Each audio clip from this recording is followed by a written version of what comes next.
A telescope hanging in the dark a million miles from Earth just sent back data that no one in cosmology was prepared for. It found galaxies so massive and so old that the universe should not have been able to build them yet. It found dust drifting in places where radiation should have shredded it to nothing. It picked up a signal coming from the most distant galaxy ever confirmed, a signal that no star running on the physics we understand has any business producing. And it broke the speed of the universe itself, splitting the rate of cosmic expansion into two numbers that refuse to agree. Over the next couple of hours, we're going to walk through every single one of these mysteries in order.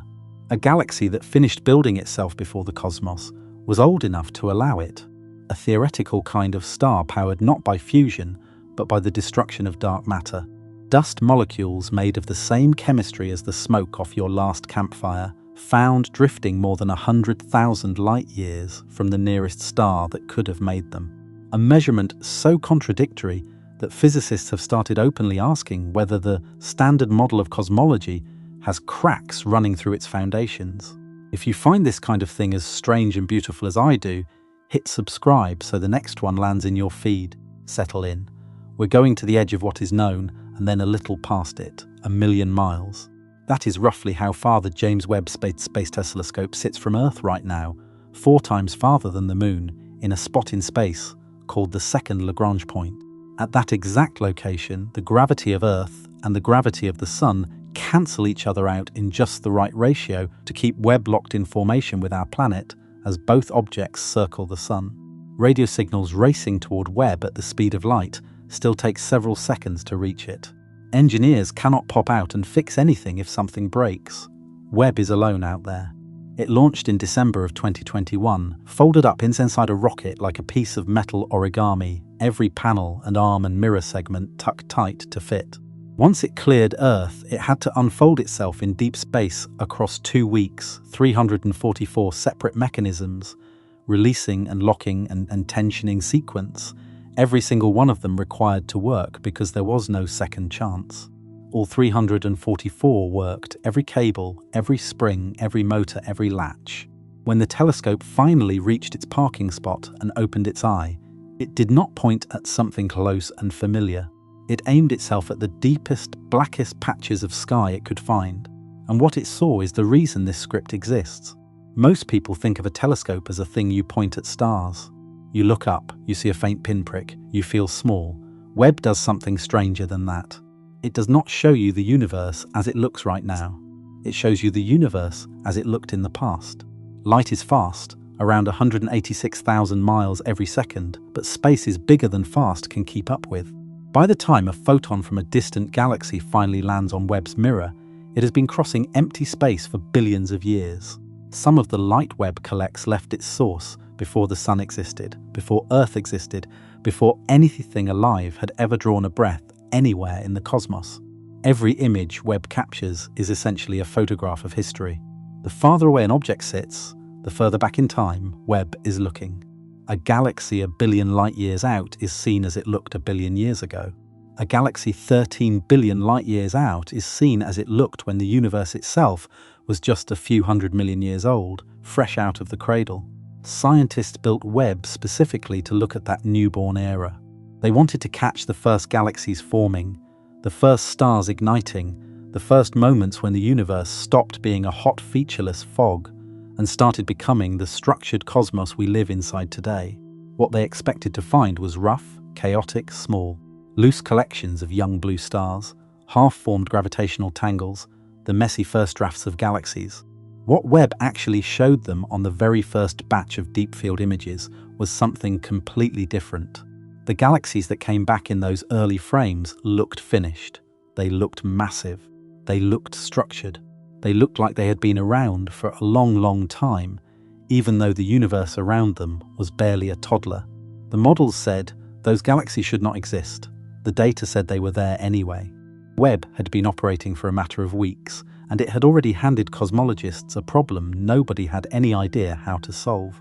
The first galaxy to truly crack the field open was so heavy, so old for its location in cosmic history that astronomers spent months rerunning the math on it just to confirm they had not made a mistake. They had not. But before we get to that galaxy, you need to understand how Webb sees through time at all. Because the trick is not what most people assume. Every photon of light arrives carrying its own timestamp. That sounds simple. It is not.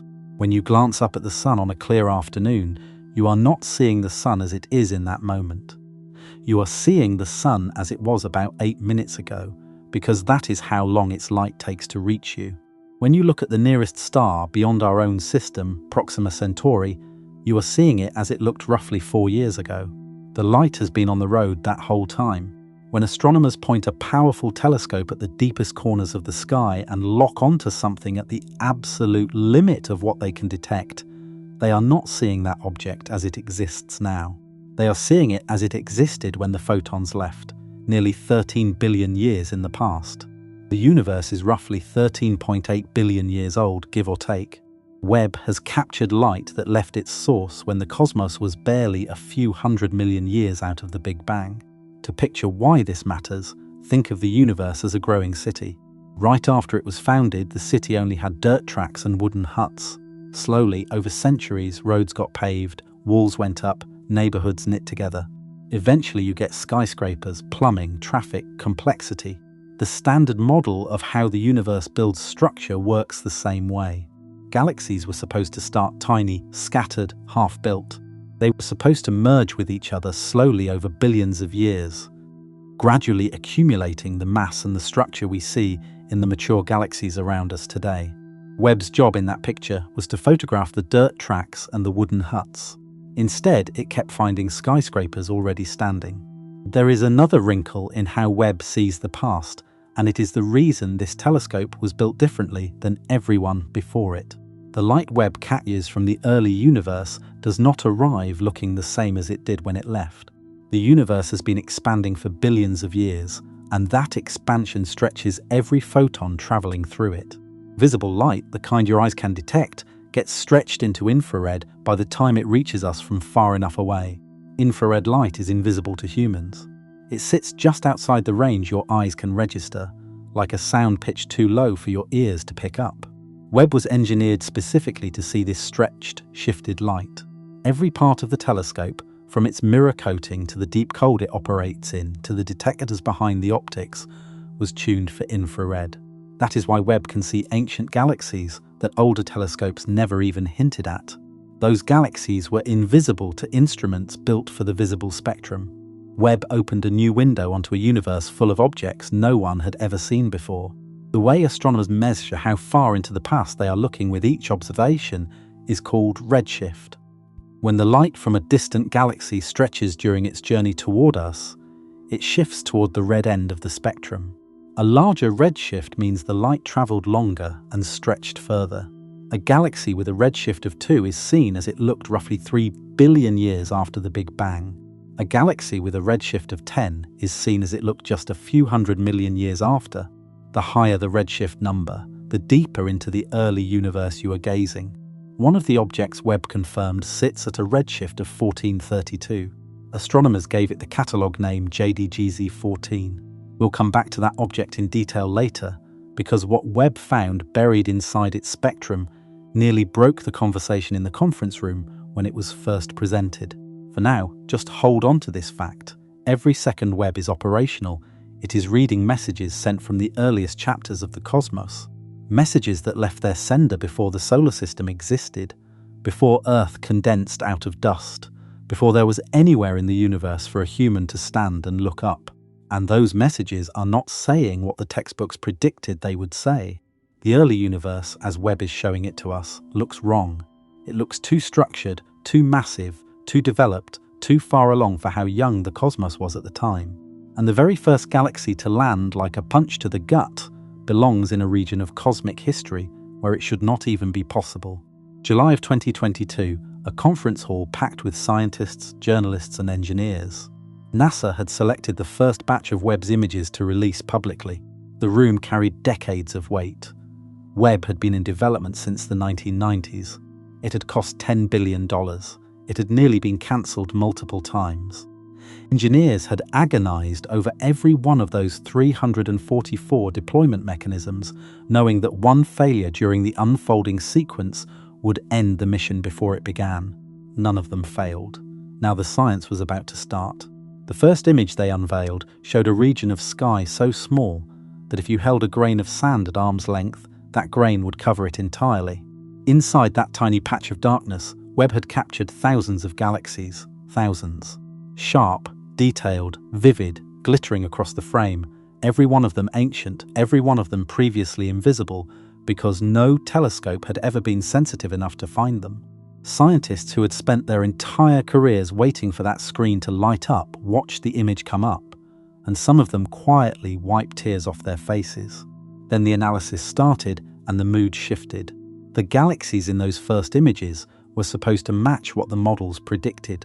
Cosmologists had spent decades building those models, running enormous supercomputer simulations the size of stadium-scale calculations, modeling how dark matter pulled gas together, how gas cooled and collapsed into stars, how stars clumped into galaxies. The simulations had been refined and tested and peer-reviewed and accepted. Webb's first images did not match them. The galaxies were too bright, they were too massive, there were too many of them. Garth Illingworth, a scientist who had helped design Webb's research program from the start, described what they were seeing as running directly into something that should not be there. The number of large bright galaxies in the early universe was significantly higher than any of the models had predicted. One team ran the numbers on a small handful of candidate galaxies and came back with masses so extreme that if those numbers were confirmed, the universe would have had to be forming stars at a rate several times higher than any model permitted. And the confirmations kept rolling in. Hubble had caught faint hints of this problem in earlier years, glimpses of unexpectedly large early structures, but those hints had been easy to dismiss as the limits of an older instrument. Webb made dismissal impossible. Its resolution was too clean, its data too sharp, its sample too large. Within months, cosmologists were openly arguing about whether the standard story of how the universe builds itself needed to be torn up and rewritten. Some scientists pushed hard. The galaxies, they said, only looked huge because of unusual short-lived bursts of star formation that inflated their brightness temporarily. Others pointed to dust effects, lensing effects, calibration questions. The debate spread fast, across journals, across conferences, across whole departments, until the field had split itself into competing camps. Meanwhile, Webb kept collecting data, and then it found one object in particular that landed like a dropped anchor. A galaxy so enormous, so finished-looking, so wrong for the moment in cosmic history when Webb was photographing it, that the team had to triple-check their work before publishing. The math held up, the galaxy was real. And it is about to make everything you think you know about the early universe feel a little shaky. Picture a fully built skyscraper standing on a lot where the concrete foundation was poured last week. That is roughly the disconnect astronomers are facing with a galaxy catalogued as ZFUDS 7329. Researchers started calling it the impossible galaxy because that is essentially what the numbers said it was. Webb observed this galaxy as it existed 11.5 billion years ago. That alone puts it deep in the early universe, much earlier than most of the well-studied galaxies in any catalogue. But when scientists pulled apart the light coming from ZFUDS 7329 and analysed the chemical fingerprints of the stars inside it, they found something stranger than expected. The stars were not young. They were not blue and hot and freshly ignited the way the stars in an early galaxy should look. They were already mature. Their spectra showed the markers of stellar populations that had been burning for a long time. Working backward from those aging signatures, the team calculated that those stars had formed roughly 1.5 billion years before the moment Webb was looking at the galaxy. That pushes the galaxy's formation back to roughly 13 billion years ago, when the universe itself was only about 800 million years old. At that point in cosmic history, there should not have been enough time, enough material, enough structure for a galaxy this size to assemble. The total mass of stars inside ZFUDS 7329 comes out to roughly the same as the current Milky Way, possibly more. Our own galaxy took billions of years to put that mass together, slowly devouring smaller galaxies, slowly converting gas into stars, slowly building up the spiral disk we live in. ZFUDS 7329 appears to have done the same job in a fraction of the time, during an era when the raw materials for galaxy building were thinly spread across an unformed cosmos. The Australian research team at the University of Melbourne that published this result put it plainly. Under the standard model of cosmology, this galaxy should not exist. The universe simply had not had the time to grow that much mass in one place. To understand why this matters so much, you need to know how galaxies are supposed to assemble. They do not just condense out of gas drifting freely in space, they need an anchor. That anchor is dark matter, the invisible substance that makes up roughly 85% of all the matter in the universe. After the Big Bang, dark matter slowly clumps together under its own gravity, forming massive invisible structures called halos. These halos act like gravitational bowls. Hydrogen gas, the normal matter we know how to detect, falls into those bowls. The gas cools, it collapses, it ignites into stars, and a galaxy is born inside the dark matter halo that anchors it. The size of the galaxy is essentially capped by the size of the halo, big galaxy, small halo, small galaxy. And big halos take a long time to grow, because they form by smaller halos slowly merging into larger ones over hundreds of millions of years. Gravity does not come with a fast-forward button. You cannot rush the process. JWST 7329 is a problem precisely because the dark matter halo required to anchor a galaxy that massive should not have existed at that point in cosmic history. The small halos had not had enough time to merge. The universe was too young. The math breaks down at every step you try to work through. Astronomers immediately started proposing escape routes. Could the mass estimates be off? Could gravitational lensing, where a closer object bends and magnifies light from something behind it, be inflating the apparent size of the galaxy? Could the stellar age readings be skewed by strange chemical compositions specific to the early universe? Each escape route was tested. Each one came up short, the galaxy stayed put, and then it got worse. JWST 7329 turned out not to be a one-off. Webb began turning up other massive early galaxies at similar redshifts. The impossible galaxy was not a fluke. It was the first member of a pattern pointing at either a serious flaw in the timeline of cosmic evolution or a serious flaw in our understanding of what dark matter actually does in the early universe. Either answer would crack the foundations of modern astrophysics. And the story of how these galaxies built their stars fast enough to even create the problem is somehow more extreme than the galaxies themselves. Galaxies are supposed to take their time. The textbook picture works like this. Dark matter slowly pulls gas inward, the gas slowly cools and condenses. Stars ignite one little cluster at a time, scattered across the forming galaxy. The young stars push back against the surrounding gas with radiation and stellar winds, slowing further star formation, regulating the process. Over billions of years, a galaxy gradually grows. It is a slow, almost gentle process when you consider the scales involved. Some of the early galaxies Webb found appear to have skipped all of that entirely. When scientists examined the light coming from these massive early systems, they found evidence of star formation rates so extreme, they are almost hard to discuss without sounding hyperbolic. We are talking about galaxies that converted close to 100% of their available gas into stars. Compare that to our own Milky Way today, which converts only a small fraction of its gas into stars at any given period. Most of the Milky Way's gas just floats around, too warm, too turbulent, too pushed around by existing stars to ever collapse and ignite into something new. The early galaxies Webb caught appear to have burned through their fuel like a bonfire instead of a candle. To picture the difference, imagine two campfires built from the exact same amount of wood. One is fed slowly, carefully, and burns steadily for a week. The other has all its wood thrown on at once, ignites everything in a single roaring night, blazes white hot, and collapses into ash by morning. Both fires release the same total energy. The second fire is just dramatically brighter while it lasts, and then it is gone. Scientists believe some early galaxies might have done exactly this. Star formations so violent and so rapid that the galaxies essentially exhausted their gas supply and stopped forming new stars almost entirely. By the time Webb sees them, billions of years later, those galaxies are already chemically and structurally elderly. Their stars have aged, their gas is gone. They went from cosmic newborns to cosmic seniors in what is, on the scale of the universe, a blink. There is no confirmed explanation for this kind of extreme efficiency.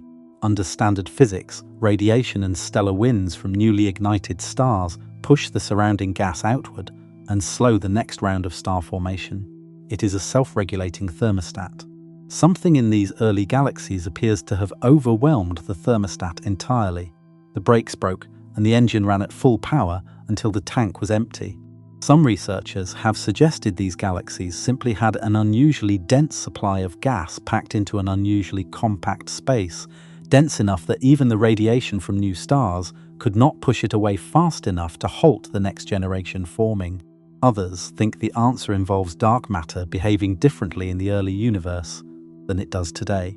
If early dark matter was somehow more concentrated, or if its gravitational influence operated differently at small scales, it could have driven gas inward faster than current models allow and triggered runaway star formation. Neither idea has been confirmed. Both are being aggressively tested. What is confirmed is the outcome.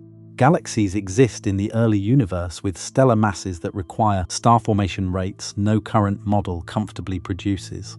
The data is solid, the explanation is missing. And then the problem layers itself further, because some scientists started arguing that these galaxies might not actually be as massive as they appear. They might just be optical tricks. That idea sounds like a relief at first.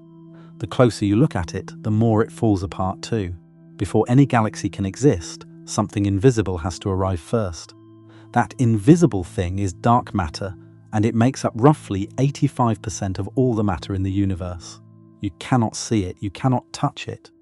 No instrument has ever caught a dark matter particle passing through it.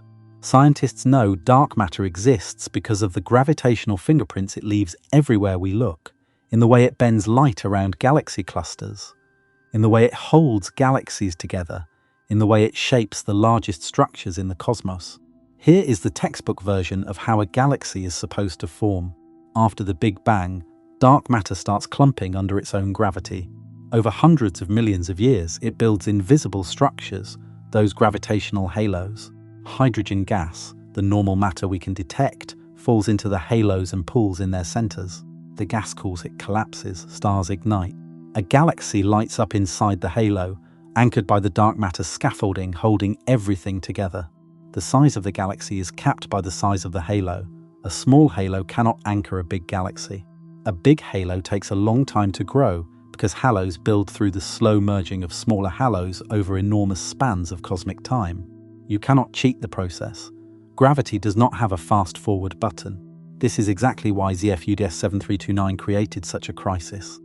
For a galaxy that massive to exist that early, the dark matter halo required to support it would have needed to reach an enormous size far earlier than any simulation allows. The small halos had not had time to merge into something that big. The universe was simply too young. Picture it like building a skyscraper. Before the tower goes up, you have to pour the foundation. Before the foundation, you have to clear the land and mix the concrete. Before that, you have to deliver the materials. Every step has a minimum time. You cannot pour concrete that cures in seconds. You cannot deliver thousands of tons of steel to a site that does not exist yet. The physics of construction sets a floor on how fast the job can possibly go. Dark matter halo formation has the same kind of flaw, and the galaxy Webb found violates it. Some researchers have proposed that certain rare peaks in the early density of the universe, regions where matter happened to be slightly more concentrated right after the Big Bang, could have produced unusually large halos ahead of schedule. Mathematically, this works in some cases, but it requires conditions sitting right at the edge of what the standard model permits, and it cannot explain all the massive early galaxies Webb has now found. Too many outliers exist for every single one of them to sit at the extreme tip of a statistical bell curve.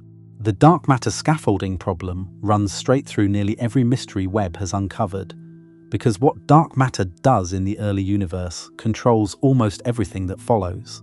Get dark matter wrong, and the entire history of cosmic structure formation comes apart. Scientists are now openly asking whether dark matter behaves differently at early cosmic times than the standard model has always assumed. And one group of scientists has taken that question even further. They are asking whether dark matter itself might have been the literal fuel source for an entirely different kind of star, a kind of star that has never been directly observed, a kind whose existence would rewrite stellar physics from the ground up. The object that drew that idea into the conversation is stranger than anything else Webb has so far pointed at, and we'll come back to it. First, we have to address the most attractive escape hatch the field tried to use to save the Standard Model: the brightness illusion theory. It sounds elegant, it cracks under pressure. Standard star formation is inefficient by design. Most of the gas in any galaxy never becomes a star.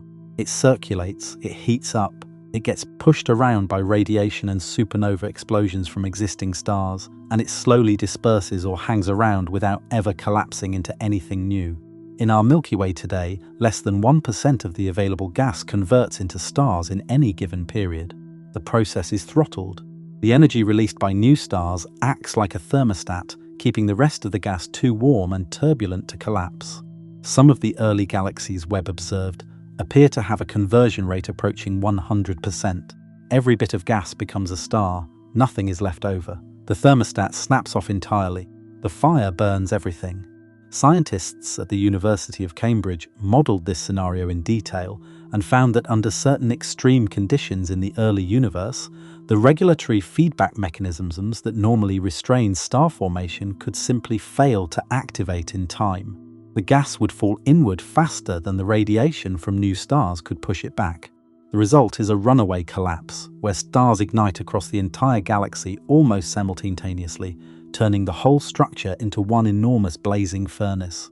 This would explain why these early galaxies look so massive. They packed an enormous number of stars into a short period of cosmic time, and then went dark. By the time Webb captures them, the stars have already burned through their brightest, hottest phases and aged into cooler, dimmer states. The galaxy looks old because it is old, even though the universe around it is still young. This idea has a name, a bursty star formation episode. Indirect evidence for burst behavior exists in some closer, better-studied galaxies. But the scale being proposed for these early massive systems is far beyond anything ever documented before. And here is the part that makes the burst explanation so uncomfortable for the Standard Model. If galaxies can hit 100% star formation efficiency, even briefly, then every cosmological simulation ever run needs to be updated. Those simulations all assume the feedback thermostat works. Adjust that one assumption, and the predicted population of massive early galaxies changes dramatically. Some scientists believe this fully resolves the problem. They argue that all the impossible early galaxies Webb is finding can be explained by burst episodes, and that once the models start incorporating bursty behavior properly, the observations slide back into line. Others disagree, and their pushback is sharp. They point out that the burst explanation requires those episodes to happen at exactly the right time, in exactly the right conditions, across a surprisingly large number of galaxies. When you need that many coincidences to make the data fit, you might actually be looking at a pattern with a different cause entirely. There is also a separate problem. Even if burst episodes explain the mass, they do not explain the structure. The early galaxies Webb is finding look organized. They have shapes. Some of them have disk-like profiles, hints of rotation, signs of having settled into a coherent gravitational arrangement. A galaxy that burns all its gas in a catastrophic burst and then goes dark should leave behind a chaotic, scrambled mess of stars with no real order to them. Several of Webb's early massive galaxies look remarkably tidy for their age. Something is still missing from the picture, and then the brightness illusion theory steps in, and at first glance it looks like the cleanest possible save. A flashlight pointed directly into your eyes looks blinding. The same flashlight pointed sideways looks dim, same bulb, same battery, same physical light source, just a different angle of perception. Some cosmologists have proposed that the early massive galaxies Webb keeps turning up might be pulling a similar trick. They look enormous in Webb's data, not because they actually contain the mass that brightness implies, but because they are catching them at a moment of unusually intense temporary brightness. If true, the Standard Model survives intact. The galaxies are normal-sized. Webb's instruments are fine. The crisis goes away. This is the brightness illusion theory, and it is one of the most seriously debated ideas in cosmology right now. Here is how the mechanism works. During a burst of rapid star formation, a galaxy briefly shines many times brighter than its actual mass would normally produce. Astronomers estimate the mass of distant galaxies by measuring their light output and then working backward using a known relationship between brightness and mass. If that relationship breaks down during a burst, the mass estimate gets wildly inflated. A galaxy forming stars at a feverish rate for just a few tens of millions of years could glow brightly enough to look like a galaxy 10 times its actual size. To Webb's instruments, it registers as an impossibly massive object. In reality, it is a smaller galaxy briefly burning white hot. Supercomputer simulations from teams at several universities support this idea in principle. The simulations do produce burst events in early galaxies that make them temporarily appear far more massive than they really are. And the statistical timing of when Webb is observing these galaxies, catching them either during or shortly after a burst, would make it more likely to see them at their peak brightness. This explanation is genuinely compelling. It does not require new physics. It does not break the standard model. It just says we keep catching galaxies at their most photogenic moment in cosmic time. There is one significant problem with it. Multiple research teams have now tried to confirm the burst hypothesis directly by searching for the chemical signatures of recent explosive star formation events inside these galaxies. When a galaxy goes through a burst and then stops, it leaves specific fingerprints behind. The population of stars ages in a predictable pattern, and certain wavelengths of light fade at known rates. You can read the afterburn in a galaxy the same way you can read the ashes in a fireplace and tell roughly when the fire stopped. For several of the most extreme early galaxies Webb has found, the afterburn signatures suggest the star formation episode ended too long ago. The galaxies already look old at the moment Webb captures them, meaning they finished their burst and had time to age before Webb's mirror ever picked up their light. That pushes the burst even further back into the early universe, which means the galaxy formed even earlier than the observation moment suggests, which makes the original problem worse, not better. The brightness illusion solves some cases. Scientists studying these galaxies acknowledge that a portion of the early massive galaxy population probably does consist of smaller galaxies caught mid-burst. But the most extreme objects, the ones that triggered the whole crisis in the first place, remain outliers that burst events alone cannot fully account for. Two camps have formed. One camp believes burst events and improved simulations will eventually explain everything Webb is finding. The other camp believes Webb has found genuine evidence that cosmic structure formed faster, denser, and more efficiently in the early universe than any current model allows. Both camps keep collecting data. And while that fight plays out in journals and conferences, Webb quietly handed scientists a completely separate problem to deal with. One that has nothing to do with how galaxies grow and everything to do with the speed of the universe itself. Every physicist on Earth agrees on this much. The universe is expanding. Edwin Hubble confirmed it in 1929 when he showed that distant galaxies are moving away from us, with the more distant ones receding faster. The universe is not just enormously big, it is getting bigger. The number that captures how fast space itself is stretching is called the Hubble constant, and measuring it precisely has been one of the central projects of modern astronomy for nearly a century. Two methods exist for measuring it, and they produce two different answers. Not slightly different, significantly different. Different enough that at least one of the measurements has to be wrong, or something is fundamentally missing from our understanding of how the universe works. The first method looks at the ancient universe. Scientists analyze the cosmic microwave background, that faint afterglow of the Big Bang that fills all of space, and use the patterns inside it to calculate how fast expansion should be happening today. This method consistently produces a slower rate, roughly 67 kilometers per second per megaparsec. A megaparsec is about 3.3 million light-years, so the unit is really just describing how much velocity gets added for every chunk of cosmic distance. The second method looks at the nearby modern universe. Scientists find objects with known intrinsic brightness, called standard candles, and use them to measure distances and recession speeds directly, building up an expansion rate from real-time observation. This method consistently produces a faster rate, around 73 kilometers per second per megaparsec. Those two numbers stubbornly refuse to agree. The gap is small in absolute terms, but cosmologically it is a chasm. Scientists call this the Hubble tension. For years, the skeptics argued the discrepancy came down to measurement error. The instruments were not precise enough. The samples were too small. As tools improved, the two numbers would gradually converge and the tension would quietly dissolve. Webb tested that hopeful assumption directly. Its mirror is so precise and its infrared capabilities so sharp that it could measure the standard candles used in the second method with greater accuracy than any instrument before it. Specifically, it focused on a class of pulsating stars called Cepheid variables, stars that brighten and dim in a perfectly regular cycle whose period is directly tied to the star's true brightness. Cepheids are one of the most reliable distance markers in all of astronomy. Webb observed Cepheids across 5 host galaxies and produced measurements more precise than any previous study. The result confirmed the faster expansion rate. The gap did not close, it held firm. That confirmation landed hard. The measurement error explanation was the comfortable, conservative exit from the Hubble tension. Webb closed that exit, which means one of 3 things has to be true. Either the ancient universe measurement is missing something, or the modern universe measurement is missing something, or the standard model of cosmology, the framework that mathematically connects the 2 eras, is incomplete in some fundamental way that nobody has fully grasped yet.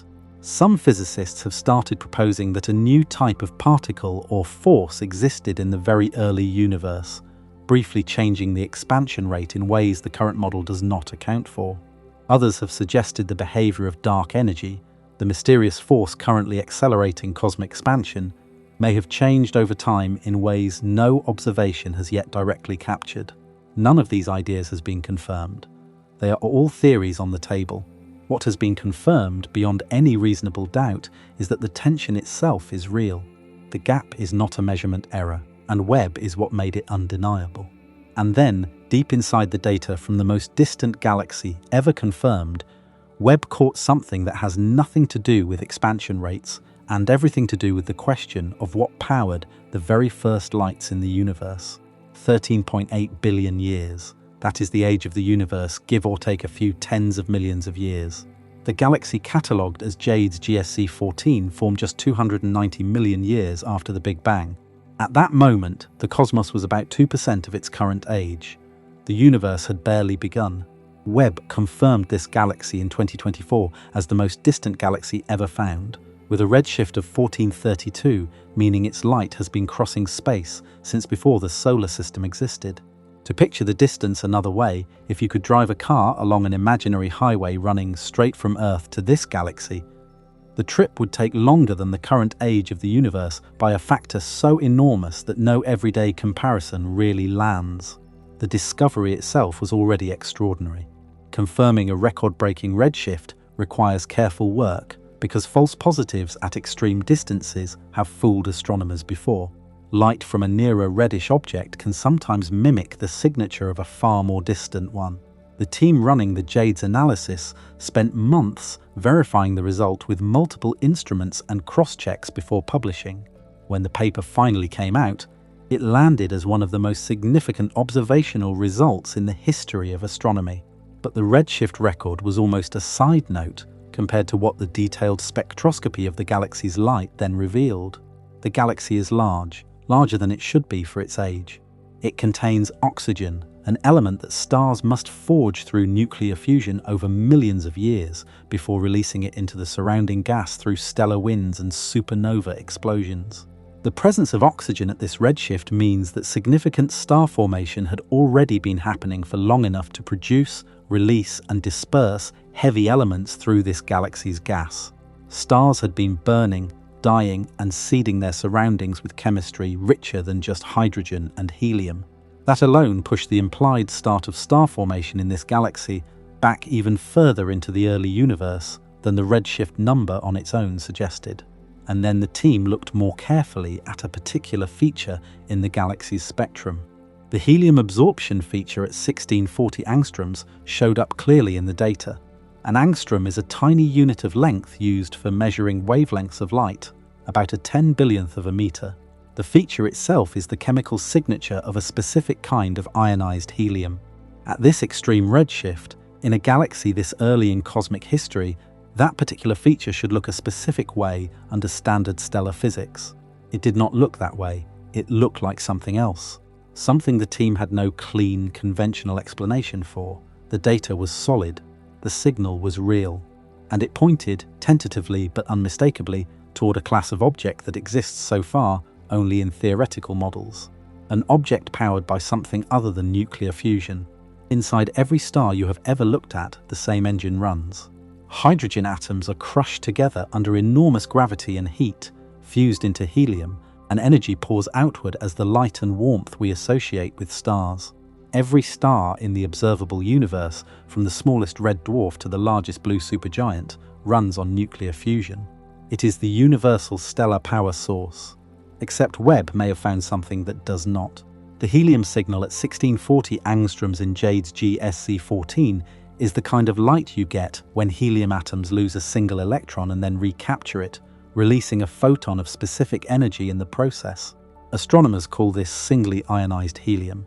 The detection of that signal at such an extreme redshift is unexpected on its own. The intensity is even more unexpected. The signal is stronger than standard stellar physics predicts for a galaxy this early in cosmic history. The team analyzing the data ran through the obvious explanations one by one. Could it come from a concentration of very massive, very hot stars? Possibly, but the models for such stars produce a weaker signal than what Webb observed. Could it come from an active galactic nucleus, a supermassive black hole at the galaxy's center, energizing the surrounding gas with radiation as it accretes matter? The rest of the spectrum does not strongly support that scenario either. The other emission features that should accompany an active black hole are missing or muted. One remaining possibility is purely theoretical. It has not been confirmed. It fits the signal better than any conventional explanation currently does. Dark stars. A dark star is a theoretical object powered by dark matter annihilation. According to some models of particle physics, certain candidate dark matter particles are their own antiparticles. When two of them collide, they destroy each other and release energy in the form of high-energy particles and radiation. This process happens everywhere dark matter exists, but in most environments it happens so rarely that the energy released is essentially negligible. In the extremely dense, dark matter halos of the early universe, however, the collision rate could have been high enough to matter. A dark star would form when a collapsing gas cloud in the early universe contains such a high concentration of dark matter that the annihilation energy actually delays gravitational collapse and supports the object against its own gravity. Instead of nuclear fusion in its core, the dark star runs on the literal destruction of dark matter itself. The theoretical models predict that dark stars would be enormous, millions of times more massive than our Sun and millions of times more luminous. A single dark star could outshine an entire galaxy of conventional stars. And critically, the radiation produced by dark matter annihilation would ionize the surrounding helium in a way that produces a stronger singly ionized helium signal than nuclear fusion does. The wavelength would match, the intensity would fit. Webb's signal from JWST 14 lines up with that prediction. This alone would be enough to send the field into excited debate. The debate is already underway. But the galaxy handed scientists a second piece of evidence almost immediately, and that second piece directly contradicts the dark star explanation. Dark stars have one very specific built-in prediction: they do not produce oxygen.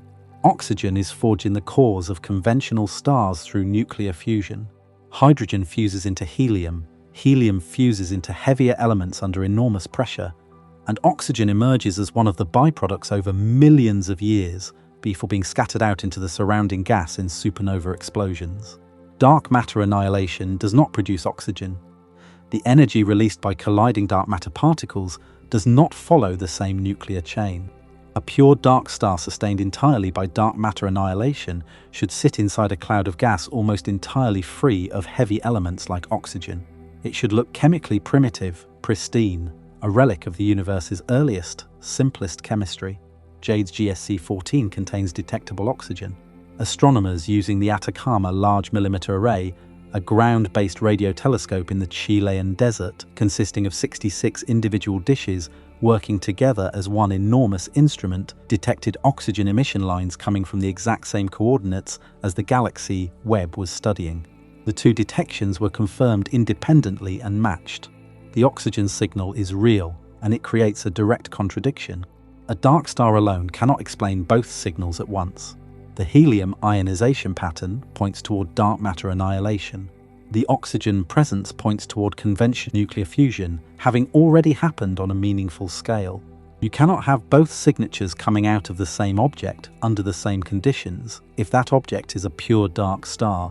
Scientists were left with three possible conclusions. Either the galaxy contains a dark star alongside a population of conventional stars, with the conventional stars producing the oxygen and the dark star producing the anomalous helium signal. Or the helium signal comes from some exotic population of conventional stars whose physics in the early universe does not match anything we have seen nearby. Or the data is being interpreted incorrectly, and the object is something else entirely. None of these is a satisfying answer. None of them ties the data together cleanly. The first option, a dark star coexisting with conventional stars, is theoretically possible, but it requires the dark star to be luminous enough to dominate the helium signature while the surrounding conventional stars remain bright enough to produce detectable oxygen emission. Modeling that precisely is an open research problem. The second option requires stellar physics at extreme redshift to behave differently enough from nearby examples to produce a false match with the dark star prediction. Possible but not demonstrated. The third option is the escape hatch always available in science. Data gets reinterpreted. But the measurements were made carefully with two of the most powerful instruments humanity has ever built, and multiple independent teams have now checked them. JWST remains unclassified, an object at the edge of the observable universe that no current model fully describes. And while astronomers continued to argue about what is actually happening inside that one galaxy, Webb had already found something equally strange somewhere else in its data. Something that had nothing to do with stars at all. It had to do with dust, and where dust has absolutely no business being. Space is full of dust. Tiny solid particles made of carbon, silicon, iron, and other elements drift through galaxies in enormous clouds spanning hundreds of light years. This dust blocks visible light, scatters starlight, coats the surfaces of forming planets, and acts as a chemical platform where simple molecules can stick together and slowly assemble into more complex ones. In many ways, cosmic dust is one of the unsung building blocks of everything that came after the Big Bang. But dust is fragile, particularly when it gets pushed outside the relatively sheltered environment of a galaxy's main disk. In the halo region surrounding a galaxy, the gas thins out, the dense protective clouds disappear, and the conditions become hostile. Ultraviolet radiation from hot stars in the galaxy's core streams outward without obstruction. High-energy cosmic rays travel freely through the empty space. Dust grains in those conditions get shredded, their molecular bonds broken by the constant bombardment. Complex dust molecules simply do not survive there for long, or at least they are not supposed to. Webb found complex dust molecules surviving roughly 114,000 light-years from the center of a distant galaxy. To give you context for that distance, the Milky Way itself is about 100,000 light-years across from edge to edge. The dust Webb detected is sitting at a distance greater than our entire galaxy's full diameter, measured outward from a different galaxy's center. That is deep into what should be dead space. The molecules Webb identified are called polycyclic aromatic hydrocarbons, or PAHs. The name sounds dense and technical. The actual substance is something you have encountered many times this month. PAHs are the same compounds found in charcoal and soot. Light a campfire on a cold night. Let the smoke curl up into the air. The chemicals giving that smoke its dark smell and its dark color are polycyclic aromatic hydrocarbons. They are the chemical signature of incomplete combustion. They coat surfaces in a dark carbon film. In space, they coat cosmic dust grains, and they make those grains detectable in infrared light. That infrared glow is exactly how Webb found them. The telescope picked up their specific spectral fingerprint, faint as a dying ember, drifting far outside the boundary where they had any business existing. The question that immediately followed the discovery was simple and brutal. How? How did these molecules survive the journey from the galaxy's star-forming regions, where PAHs are produced, all the way out to a point 114,000 light-years away in the halo? The radiation environment they would have had to cross is lethal to most organic chemistry. Ultraviolet light from the galaxy's bright interior would bombard them continuously. Even if they somehow made it across into the halo region, the conditions there are still harsh enough to continue breaking them down. And yet they are there. Webb confirmed it, glowing faintly in the infrared, at a distance that defies current models of dust survival and transport. One possibility is that some mechanism is shielding them during the journey. Dense gas clouds can block radiation and protect molecules inside them, but producing gas clouds dense enough to shield fragile molecules across 114,000 light-years of travel requires a transport mechanism no one has fully identified. Another possibility is that the molecules are not migrating from the galaxy's core at all. Instead, they might be forming in place, somehow synthesizing in the halo itself from simpler components. That would require a chemical pathway operating without any of the usual stellar energy sources, and no such pathway has yet been confirmed. Both proposals remain open research questions, and the personal connection to these molecules runs deeper than most people realize. The exact same chemicals Webb detected drifting at the far edge of a distant galaxy also exist in the food you cook, the candles you burn, the smoke off your barbecue, the soot in your fireplace, the exhaust of any car running on a combustion engine. The chemistry linking your weekend campfire to the outer reaches of an alien galactic halo is direct and measurable. The universe builds the same compounds at cosmic scale that you produce on Saturday night in your backyard. And the way those compounds got out to 114,000 light-years from home is the next layer of the mystery. Stars explode. When a massive star reaches the end of its life, it collapses inward under its own gravity and then detonates in a supernova. The explosion releases more energy in a few seconds than our sun will release across its entire 10 billion year lifetime. The shock wave tears outward through the surrounding gas and dust at thousands of miles per second. In regions of intense star formation, supernova events happen frequently. Massive stars burn fast and die young, one after another, each detonation pushing material outward. The cumulative force of hundreds or thousands of supernovae, combined with the radiation pressure from millions of hot young stars, can build up into something astronomers call a galactic wind. A galactic wind is not gentle. It is a torrent of gas, dust, radiation, and plasma blasting outward from a galaxy's core at speeds reaching hundreds of miles per second. The wind strips material directly off the galaxy's disk and hurls it into the halo and beyond. Scientists have observed galactic winds in nearby starburst galaxies, galaxies currently undergoing intense bursts of star formation, and the outflowing material can be tracked across multiple wavelengths as it travels. This mechanism is the leading candidate for how dust molecules reach the halo in the galaxy Webb studied. The proposed picture works like this. In the galaxy's star-forming core, polycyclic aromatic hydrocarbons form in the cooling gas around dying stars. Galactic winds sweep them up and embed them inside dense gas clouds that act as protective shields.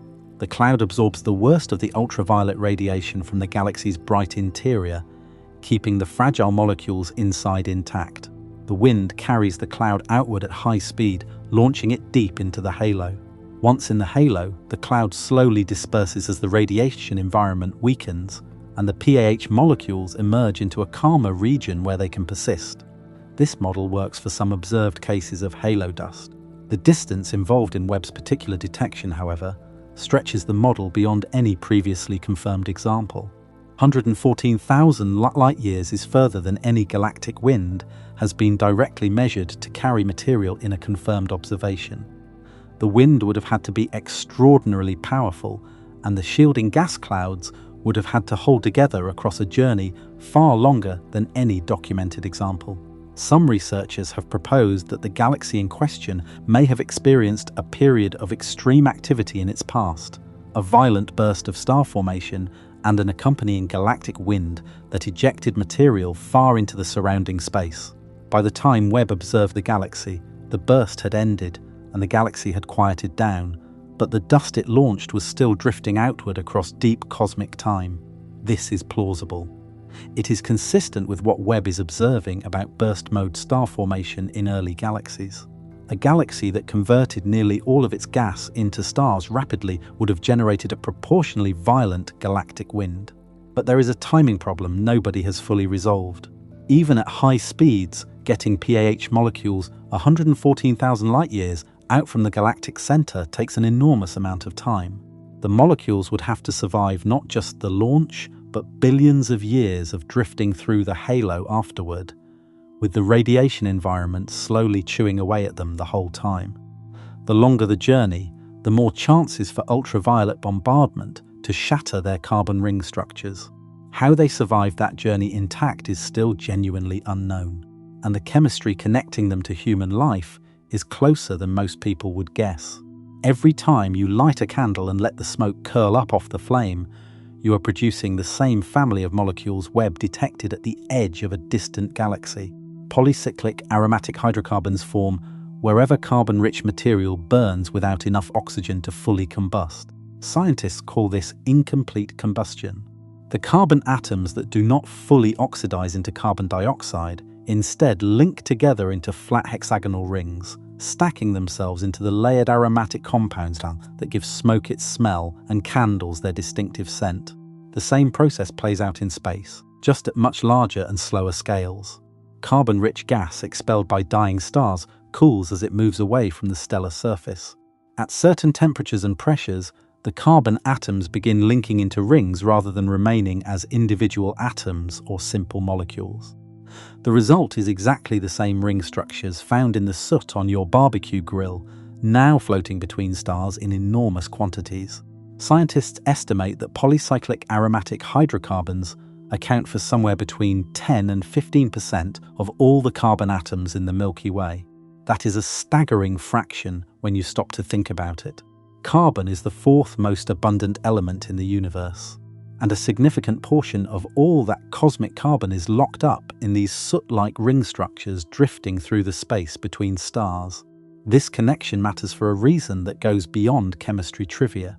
Carbon-based ring structures are close chemical relatives of some of the molecules that build life. The nucleotide bases that encode genetic information in DNA are built on nitrogen-containing ring structures that share a deep chemical ancestry with PAHs. Scientists are careful about overstating this link because PAHs themselves are not genetic molecules.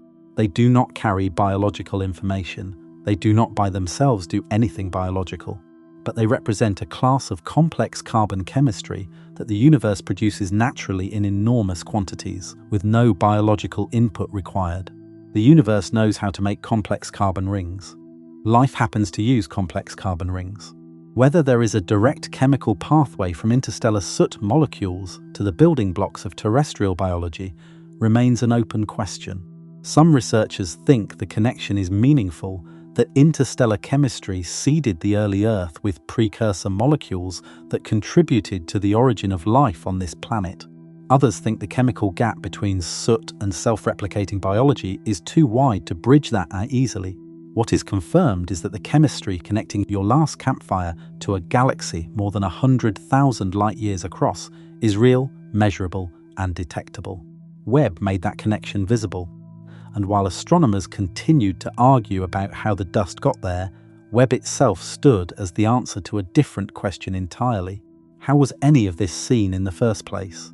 The answer is a machine that had to be perfect, in a cold that could stop a clock, with a mirror coated in gold thinner than your skin. Webb's primary mirror is covered in gold, not a thick coat, not a decoration. A layer of gold so thin that if you stretched it flat across a kitchen table, it would be invisible to the naked eye, just a few hundred atoms thick. A whisper of metal applied over a ceramic and beryllium composite that gives the mirror its precise shape. Gold was chosen for one specific reason. It reflects infrared light more efficiently than almost any other material in the periodic table. Aluminum, the coating used on most optical telescopes, reflects visible light extremely well, but loses efficiency at infrared wavelengths. Gold keeps nearly all of the infrared light it catches, bouncing it cleanly toward Webb's detectors with minimal loss. The mirror itself is made of 18 separate hexagonal segments, each about the size of a large coffee table, arranged in a honeycomb pattern. Together they span 21 feet across, roughly the same as a school bus stood on end. Each segment was polished to a precision measured in nanometers, fractions of a millionth of an inch, to ensure the reflected light combines correctly at the focal point where the detectors sit. During Webb's journey to the second Lagrange point, the entire mirror had to fold inward to fit inside the rocket's nose cone. Once in space over the course of 2 weeks, each segment unfolded and locked into place one by one. Then engineers spent months adjusting each individual segment by thousandths of a millimeter using tiny actuators behind every panel until the 18 pieces acted as a single perfectly shaped surface. The end result can collect light from objects so far away that the photons set off on their journey before the solar system existed. But infrared light from ancient galaxies is incredibly faint by the time it reaches Webb. And here is the wrinkle that makes the engineering so extreme. Heat is infrared radiation. Anything warm emits it. If Webb itself were warm, its own thermal glow would completely overwhelm the faint signals from distant galaxies. It would be like trying to see a single candle flame while standing directly in front of a roaring bonfire. Webb operates at 390 degrees Fahrenheit. For comparison, the surface of Pluto, the coldest well-known body in our solar system, sits at around 375 degrees Fahrenheit on a typical day. Webb is colder than Pluto. It operates at one of the most extreme temperatures of any human-built machine currently in service anywhere. Achieving and maintaining that temperature in space required a sun shield that engineers spent years designing. The shield consists of 5 separate layers of an ultra-thin film called Kapton, stretched across a structure the size of a tennis court. Each layer is about as thick as a human hair, and the layers are separated by vacuum gaps to prevent heat from conducting between them. Sunlight hits the outermost layer and gets reflected away. The small amount of heat that does conduct through reaches the second layer, which reflects more of it away. By the time any residual heat passes through all 5 layers, it has been reduced by a factor of roughly 1,000,000. The side of Webb facing the Sun can reach temperatures above 200 degrees Fahrenheit. The side facing deep space where the mirror sits stays near absolute zero. The mirror itself is not actively cooled by a refrigerator or any mechanical system. The cold is maintained passively, purely by the sun shield blocking solar heat and by Webb's position far from Earth's warmth. Engineering a system that stays this cold without any moving parts or active cooling was one of the hardest problems the Webb team had to solve. Some of Webb's scientific instruments require even colder operating temperatures than the mirror itself. The mid-infrared instrument operates at 448 degrees Fahrenheit, just a few degrees above absolute zero, the coldest temperature the laws of physics allow anything to reach. That instrument uses an active cryocooler, essentially a highly efficient refrigerator, to maintain its temperature. The payoff for all this engineering extremism is access to a universe completely invisible to every previous telescope humans have built. The PAH molecules drifting in galactic halos, the light from galaxies more than 13 billion years old, the faint expansion rate signatures embedded in the spectra of ancient pulsating stars. Every single discovery in this story was made possible because a team of engineers figured out how to keep a school bus-sized mirror colder than the surface of Pluto, 1,000,000 miles from home, with nobody nearby to fix it if anything went wrong. And what Webb is catching is not just light. It is information about the structure and history of the universe itself. Information that keeps stubbornly contradicting what astronomers thought they already knew. Some stars pulse. They brighten and dim and brighten again in a perfectly regular rhythm, like cosmic heartbeats hanging in the sky. The rhythm itself never wanders. The period of pulsation, how many days a single bright and dim breathing cycle takes to complete, is directly tied to the star's true intrinsic brightness. That tie is the entire trick. If you know how bright a star really is, and you can measure how bright it appears to be from Earth, you can calculate exactly how far away that star sits. The math is simple, and it has been refined and trusted for more than a century. A star that looks faint but is intrinsically very bright must be far away. A star that looks bright but is intrinsically dim must be close. These pulsating stars are called Cepheid variables, named after the constellation Cepheus, where the first well-studied example was identified. Astronomers call them standard candles, reliable distance markers that allow precise measurements across cosmic scales. Henrietta Swan-Leavitt discovered the relationship between Cepheid pulsation periods and true brightness in 1912, while working as a so-called computer at the Harvard Observatory, painstakingly cataloguing stars by hand from photographic plates. Her discovery made it possible to measure distances to other galaxies for the first time in human history. Edwin Hubble later used Cepheid variables to prove that Andromeda was not a small cloudlet sitting just outside the Milky Way, but a separate galaxy entirely, far beyond the boundaries of our own. The entire modern understanding of cosmic scale rests partly on Leavitt's quiet, exacting work. Webb picked up that same tool and used it to attack the Hubble tension directly. The plan was straightforward. Take the most precise measurements of Cepheid distances ever made, use those distances to calibrate the expansion rate of the nearby universe, and see whether the resulting number finally converged with the slower rate inferred from the cosmic microwave background.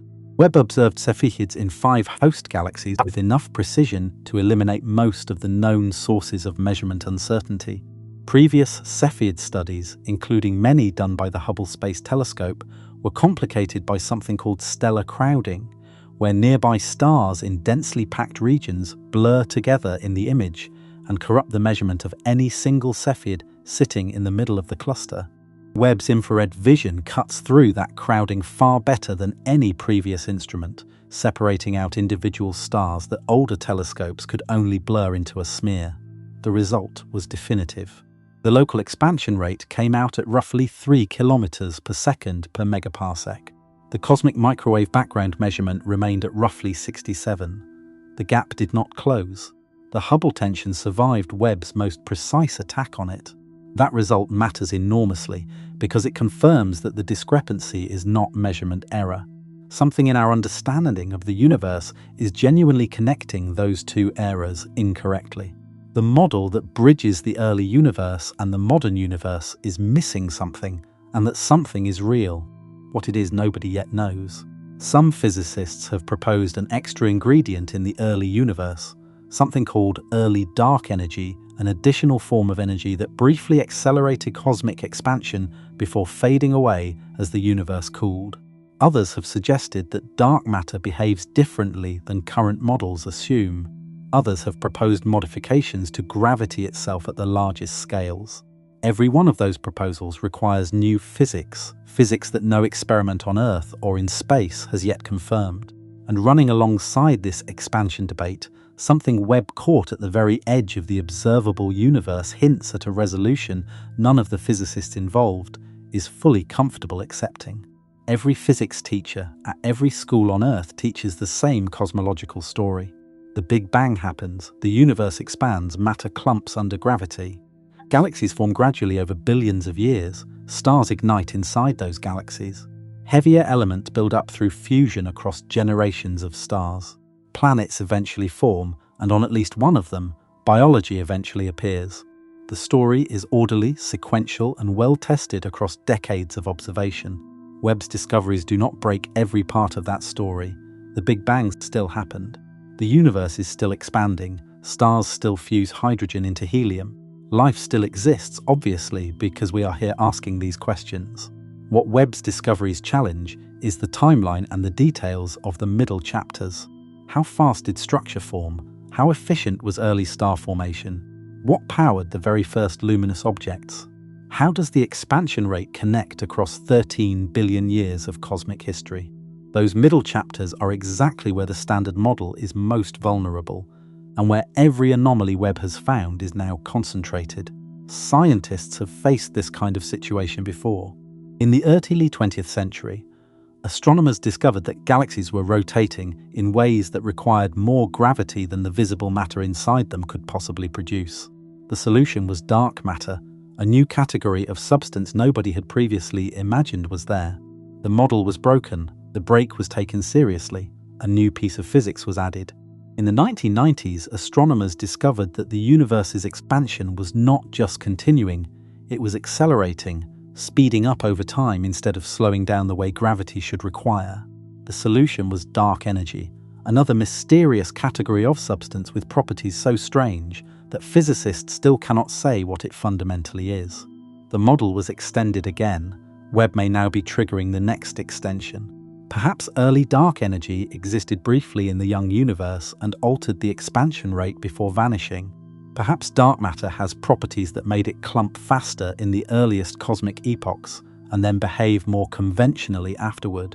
Perhaps the first luminous objects were powered by dark matter annihilation, seeding the universe with heavy elements faster than standard stellar models predict. These are all unconfirmed possibilities. None of them would destroy physics. All of them would enrich it. What every cosmologist agrees on, regardless of which camp they sit in, is that Webb has pushed the field into a productive crisis. A crisis where the data is real, the anomalies are significant, and the existing model requires at minimum a careful update and at most a substantial rewrite. The most honest statement any working physicist can make right now about the early universe is that we know less about it than we thought we did 3 years ago. And that, despite how it sounds, is a sign of progress, not failure. Every mystery Webb has revealed, the impossible galaxies, the Hubble tension, the dark star signal, the surviving halo dust, carries the same underlying message. The universe formed structure earlier, faster, and more strangely than the best models predicted. The story of how everything began is more complicated and more interesting than anyone had previously written it, and the discoveries are still coming. Before Webb stunned anyone with where it was finding dust, scientists had to first understand what cosmic dust actually is. The word dust sounds boring. Bookshelves get dusty, old tables get dusty. It is the thin grey film you wipe off a shelf with a damp cloth. Cosmic dust is something else entirely. It is made of tiny solid particles, most of them smaller than the width of a human hair, drifting through interstellar space in enormous clouds that span hundreds of light years across.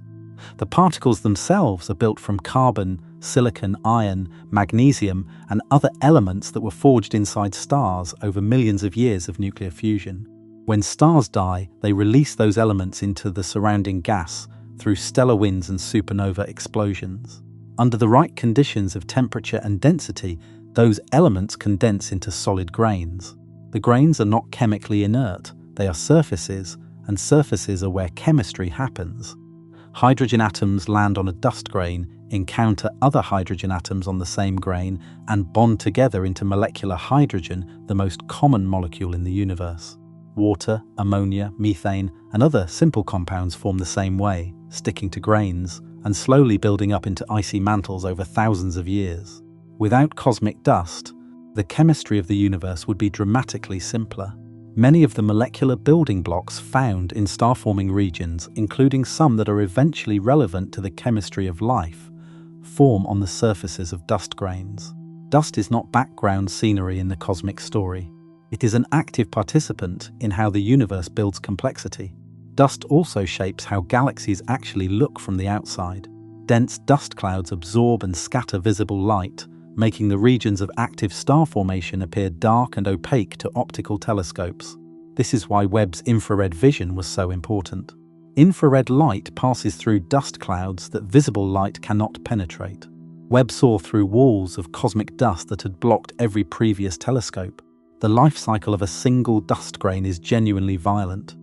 It forms in the cooling atmosphere of an aging star, gets ejected into interstellar space, drifts through the galaxy for millions of years, gets shattered by the shockwave of a supernova explosion, gets rebuilt as its shattered pieces recombine in denser cloud regions, and the whole cycle starts again. Inside the disk of a galaxy, dust grains are remarkably resilient. The dense gas and the ambient magnetic fields offer some shielding against the most destructive radiation, and the interstellar medium inside a galaxy's disk is a relatively sheltered environment compared to what waits outside. In the halo region beyond the disk, the situation flips. The gas thins out dramatically. The dense protective clouds vanish. The radiation field from the galaxy's stars streams outward unobstructed. Cosmic rays travel freely. Conditions there are hostile to complex molecular structures, and that hostility increases with distance from the galaxy's core. This is exactly why Webb's detection of intact PAH molecules at 114,000 light-years out from a galactic center was such a striking observation. The molecules at that distance should not have survived, and they were not just barely hanging on, They were glowing clearly enough in the infrared for Webb to detect and identify them across billions of light-years of intergalactic space. Something is protecting those molecules during their journey, or something is producing them on location far outside the galaxy. Neither explanation has full scientific support yet, and the specific type of molecule involved is what makes the mystery so personal. Because the same chemistry is in your kitchen, your fireplace, and your car's exhaust pipe. 85% of the universe's mass is invisible. Scientists call it dark matter. They cannot see it, touch it, photograph it, or detect it with any direct instrument. No experiment anywhere on Earth has ever recorded a single dark matter particle passing through it. Dark matter emits no light, it absorbs no light, it reflects nothing. The only reason scientists know it exists is gravity. Its gravitational pull is real, and the effects of that pull show up clearly in motion of galaxies, in the bending of light around galaxy clusters, and in the largest scale structure of the cosmos itself. The first strong evidence for dark matter came from astronomer Vera Rubin in the 1970s. She measured the rotation speeds of stars at various distances from the centers of spiral galaxies. Under standard Newtonian physics, stars far from a galaxy's center should orbit more slowly than stars near the center, in the same way that the outer planets of our solar system orbit the Sun more slowly than the inner ones. Mercury whips around the Sun quickly, Neptune crawls. Rubin found that the outer stars of many galaxies were orbiting at roughly the same speed as the inner stars. The rotation curves were flat instead of declining the way standard physics predicted. The only way to explain this mathematically was to assume there was far more mass in these galaxies than the visible stars and gas accounted for. Enormous halos of invisible matter had to be surrounding the galaxies, providing extra gravitational pull across their entire structure. Those halos are what we now call dark matter. Since Rubin's work, evidence for dark matter has accumulated across every scale of the cosmos. Galaxy clusters bend the light from objects sitting behind them more strongly than the visible matter alone can explain. The pattern of temperature fluctuations in the cosmic microwave background matches predictions that require dark matter to exist at specific densities. The large-scale structure of the universe, the filaments and voids where galaxies cluster and where they do not, matches computer simulations only when dark matter is included as a major ingredient. Despite all of this gravitational evidence, no one has ever detected a dark matter particle directly. Physicists have built extraordinarily sensitive underground detectors and run them for decades. They have sifted through data from the largest particle accelerators on Earth. They have searched the centers of galaxies for the gamma-ray signatures of dark matter particles annihilating each other. Nothing confirmed. Every single mystery Webb has uncovered connects back to dark matter in some way. The impossible early galaxies required dark matter halos to anchor them, but those halos seem to have grown faster than the models allow. The Hubble tension might require dark matter to behave differently in the early universe than it does today. The dark star hypothesis proposes that dark matter itself was the original power source for the first luminous objects to exist anywhere in the cosmos. What dark matter fundamentally is remains one of the deepest unsolved problems in all of physics. Webb is not going to identify the dark matter particle directly. Its instruments were not built for that kind of detection. But Webb's observations are steadily constraining what dark matter can and cannot be doing in the early universe. Every anomaly it finds narrows the space of viable dark matter models a little further. And one proposed dark matter interaction, the same annihilation process that theoretically powers dark stars, connects dark matter directly to the question of what the very first stars in the universe actually looked like. The first stars in the universe are called population 3 stars. Scientists have never directly observed a confirmed example of one. They are theorized to have formed in the first few 100 million years after the Big Bang, before the universe had produced any elements heavier than helium. With no heavier elements available to help radiate heat away during their formation, population 3 stars would have grown to enormous sizes, possibly hundreds or even thousands of times more massive than our Sun. They would have burned furiously and briefly, exhausting their fuel quickly and dying in violent supernova explosions that scattered the universe's very first heavy elements outward into the surrounding gas. Carbon, Oxygen, iron, and the other ingredients of rocky planets and biological chemistry trace their origin to that first generation of stellar deaths. Every subsequent generation of stars formed from gas that had been a little more chemically enriched by previous stellar deaths. The universe's chemistry grew more complex with every cycle. Dark stars, if they existed, would sit even earlier in the cosmic timeline than population 3 stars. They would be the first luminous objects in the universe, predating any conventional fusion-powered star, and they would have operated on a completely different energy source. Dark matter particles, under some models of theoretical physics, are their own antiparticle. When two of them collide, they annihilate each other and release energy, as high-energy particles and radiation. In most environments throughout most of cosmic history, this happens far too rarely to matter. In the extraordinarily dense dark matter concentrations of the very early universe, however, the collision rate could have been high enough to genuinely power something. A theoretical dark star would form when a collapsing cloud of primordial gas in the early universes contained such a high concentration of dark matter that the annihilation energy actually heated the gas faster than gravity could compress it. The cloud would stop collapsing. It would reach a stable, bloated, glowing state where the dark matter annihilation input balanced the gravitational pressure pulling everything inward. Instead of nuclear fusion in a hot, dense core, the dark star would run on the literal destruction of dark matter throughout its volume. The theoretical models predict dark stars would be enormous, on the order of millions of times more massive than our Sun, possibly the size of our entire solar system, and millions of times more luminous than a normal star. A single dark star could outshine an entire galaxy of conventional stars combined. Their surface temperatures would be cooler than fusion-powered stars of comparable mass, meaning they would shine more in infrared light than in visible light, but their total energy output would still be staggering. If dark stars existed and are now gone, vanished after their dark matter fuel ran out, they would have left chemical and radiative fingerprints behind on the early universe. The way they ionized the gas around them, the specific wavelengths of radiation they emitted, the chemical conditions they created in their surroundings. All of these would look subtly different from the signatures left by conventional population 3 stars. Webb's helium signal from JADE's GSC-14 fits the dark star fingerprint better than any conventional explanation currently does. That remains an unconfirmed possibility. The simultaneous oxygen emission from the same object remains a complication that the pure dark star model cannot cleanly absorb. But the possibility that the very first luminous objects in the universe ran on dark matter instead of nuclear fusion remains scientifically alive. Confirming or ruling it out will require more data, more observation time, and possibly future telescopes even more powerful than Webb. The implications of confirmation would cascade through every field of astrophysics.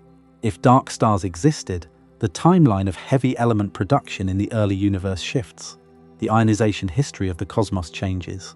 The conditions required for population 3 star formation would need to be rewritten, and the universe would have started with a much stranger first chapter than anyone has yet imagined, one in which the invisible substance dominating the cosmos was, briefly, the fuel that lit the first fires.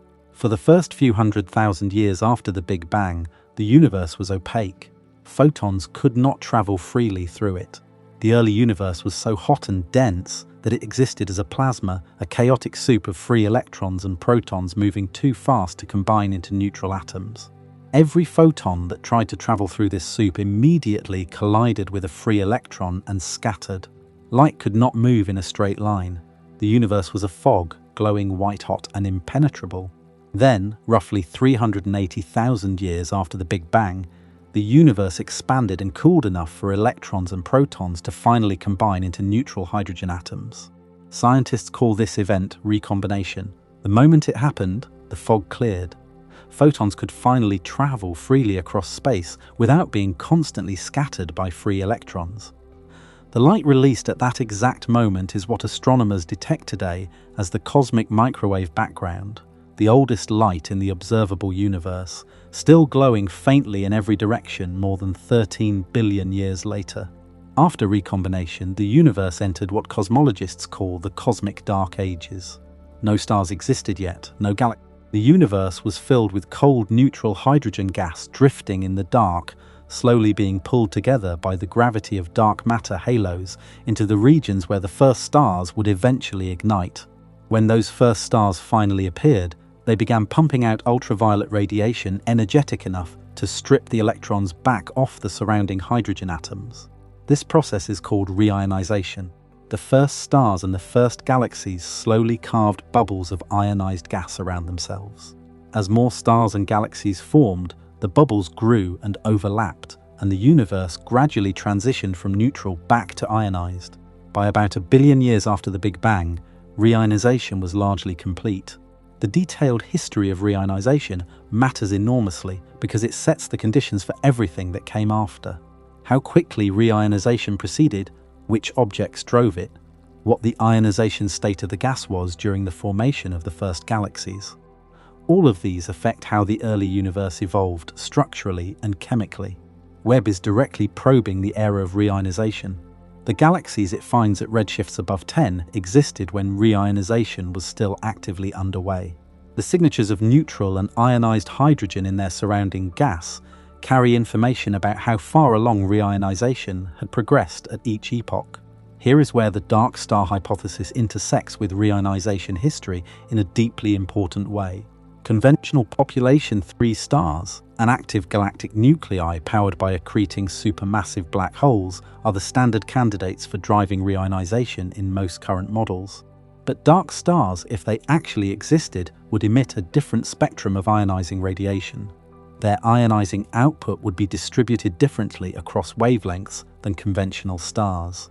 They would ionize the surrounding gas at different rates and in different patterns. If dark stars were responsible for an early phase of reionization before conventional stars ever ignited, the detailed maps of how reionization unfolded across the early universe would look subtly but measurably different from the standard predictions. Webb is now collecting data detailed enough to test this directly. Every spectrum it records from an early galaxy carries faint imprints of the ionization state of the gas between that galaxy and Earth.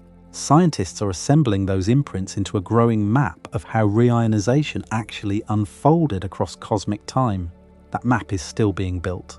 It may reveal whether the very first sources of light in the universe were the conventional stars everyone assumed, or whether something stranger, something running on a fuel source physics still cannot directly observe, was lighting the cosmos before any normal stars had even started to form. The answer may arrive within the next few years. Challenging the standard model of cosmology is a serious undertaking. The framework that scientists call lambda CDM, where lambda stands for dark energy and CDM stands for cold dark matter, has been refined over more than 50 years of observation and theoretical work. It is one of the most precisely tested scientific theories in all of human history. Dismissing it requires extraordinary evidence. Webb has not yet provided enough evidence to dismiss the standard model outright. What it has done is open serious academic discussion about an alternative that, just 5 years ago, most cosmologists would have considered premature. One alternative gaining attention is early dark energy. In this model, an additional form of energy existed in the early universe and briefly accelerated cosmic expansion before fading away as the universe cooled. Early dark energy would alter the acoustic oscillations in the early plasma, changing the scale of the patterns imprinted in the cosmic microwave background. That change would affect the inferred expansion rate from that era, potentially raising it enough to bring the 2 Hubble measurements into agreement. The problem with early dark energy is that it requires a new type of field with very specific properties. It has to appear and disappear at exactly the right time to resolve the tension without breaking any of the other predictions the standard model gets exactly right. Critics argue that this level of fine-tuning makes early dark energy feel like a solution engineered to fit the problem rather than a natural feature of physics that we happen to be uncovering. Another alternative involves modifications to dark matter itself. Standard cold dark matter behaves as a pressure-free fluid that clumps under gravity at every scale. Some physicists have proposed that dark matter actually has a small but non-zero pressure, making it behave differently at small scales than the standard models assume. This could alter how quickly dark matter halos form in the early universe, potentially explaining why the first massive galaxies appeared earlier than the standard timeline allows. Interacting dark matter models go even further. They propose that dark matter particles interact with each other, or with normal matter, in ways beyond simple gravity. Specific interaction models can produce a faster halo formation in the early universe while remaining consistent with observations at larger scales. Where the standard model still performs well, modified gravity theories are also being revisited. Some physicists have proposed that gravity itself behaves differently at very low accelerations than standard general relativity predicts. These theories were originally proposed decades ago to explain galaxy rotation curves without invoking dark matter at all, but they struggled to match observations at larger cosmic scales and were mostly set aside. Some researchers are now exploring whether modifications to gravity that only activate under certain conditions could address Webb's anomalies, while remaining compatible with all the other data we have. None of these alternatives has been confirmed. Each one makes specific predictions that future observations can test against. Webb itself is providing some of those tests right now, and dedicated future missions will provide many more. What has changed since Webb came online is the level of seriousness with which these alternatives are being pursued. Before Webb, the standard model faced only mild tension with observations. After Webb, the tensions are sharper, more numerous, and harder to dismiss as measurement error. The scientific community is not panicking, it is working, and the pace of that work has accelerated significantly. Before rewriting physics, scientists always pause to ask a simpler question first. Could the instruments be mistaken? This is not a cynical question. It is how the scientific method protects itself from drawing false conclusions and chasing phantom discoveries. Measurement errors, calibration problems, unknown systematic biases, and model-dependent assumptions can all combine to produce results that look like new physics but eventually turn out to be mundane mistakes. The history of science is full of extraordinary apparent discoveries that quietly dissolved under careful follow-up scrutiny. Webb's research teams have spent enormous effort asking this question about every anomalous result. For the massive early galaxies, the central concern is whether the mass estimates are actually reliable. Mass estimates for distant galaxies come from measuring their light output and applying detailed models of how stars of various ages, sizes, and chemical compositions contribute to that light. The models are well tested but not perfect, especially at extreme redshifts, where the galaxy populations look fundamentally different from anything in the local universe. If those models overestimate mass at high redshift, then the early massive galaxies might be less extreme than they initially appeared. Multiple teams have tested this by looking for independent mass indicators, such as the velocities of stars and gas inside the galaxies, and the results generally support the photometric mass estimates rather than contradicting them. The galaxies remain massive. For the Hubble tension, Webb specifically addressed the most common concern raised about Cepheid distance measurements: the problem of stellar crowding inflating the apparent brightness of individual Cepheids. By resolving individual stars in crowded environments that previous telescopes had only blurred together, Webb removed the single largest known source of uncertainty from the entire Cepheid distance ladder. The faster expansion rates survived that cleaning unchanged. For the helium signal from JWST, the central concern is whether the spectral feature is genuinely real or whether it is an artifact of the data processing pipeline. Multiple independent reanalyses of the raw data have been carried out, and the feature appears consistently across all of them. The independent oxygen detection from a completely separate instrument, the Atacama Large Millimeter Array, provides an additional anchor on the same object. For the halo dust detection, the concern is whether the infrared signal genuinely comes from PAH molecules or whether some other dust component is producing a spectral signature that just happens to mimic them. The specific pattern of emission features Webb detected matches the established chemical fingerprint of PAHs closely enough that contamination from other sources is considered unlikely by the research teams involved. Scientists remain appropriately cautious. Every result is treated as provisional until independent confirmation arrives. Webb's findings are now being cross-checked against data from other observatories, including ground-based facilities and other space telescopes. Some of the most extreme early galaxy candidates have indeed been revised downward in mass after more detailed spectroscopic follow-up. A few early candidates that initially looked impossibly large turned out to be closer and less massive than first thought. The most extreme confirmed outliers, however, remain extreme. The honest answer is that the instruments are probably not wrong about the broad pattern of anomalies, even if individual objects within that pattern eventually get revised. Too many independent results all point in the same direction, which brings the question back to the universe itself. Webb's mission was designed to last at least 10 years. It has been operating for just over 3 years. The discoveries discussed throughout this script came from its first few hundred observation cycles. Thousands more are scheduled.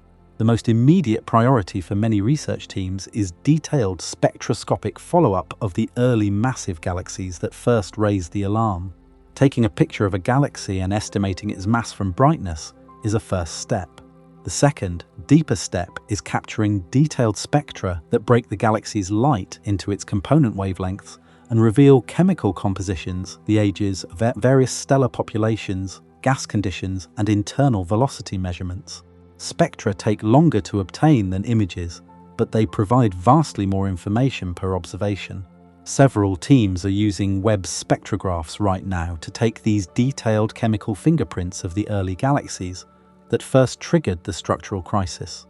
The goal is to confirm or revise the mass estimates, determine whether the star formation histories are actually consistent with burst models, and look for chemical signatures that could distinguish between different formation scenarios. For the Hubble tension, Webb is being used to observe additional classes of standard candles beyond Cepheid variables. Type Ia supernovae are another well-established standard candle, stellar explosions with known intrinsic brightness produced by the runaway thermonuclear detonation of a white dwarf.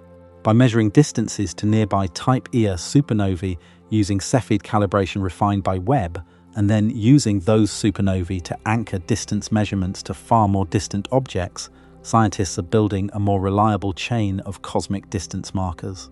If the chain keeps yielding the faster expansion rate at every step, the tension becomes even harder to dismiss. For the dark star hypothesis, teams are designing dedicated observation programs aimed specifically at finding more objects with similar spectral signatures to JWST. If dark stars existed at all in the early universe, they should appear in multiple locations, not just one. Finding a population of objects with the same anomalous helium signature would significantly strengthen the case for the dark star interpretation. Finding none would argue strongly against it. For the halo dust, astronomers are planning wider surveys of other distant galaxies to determine whether Webb's particular detection is a rare exception or part of a much broader pattern. If many distant galaxies turn out to have PAH molecules extending this far into their halos, it changes the entire picture of how galaxies exchange material with their surroundings across cosmic time. Webb is also being used to probe the epoch of reionization in detail, building maps of how the intergalactic medium transitioned from neutral to ionized across the first billion years of cosmic history.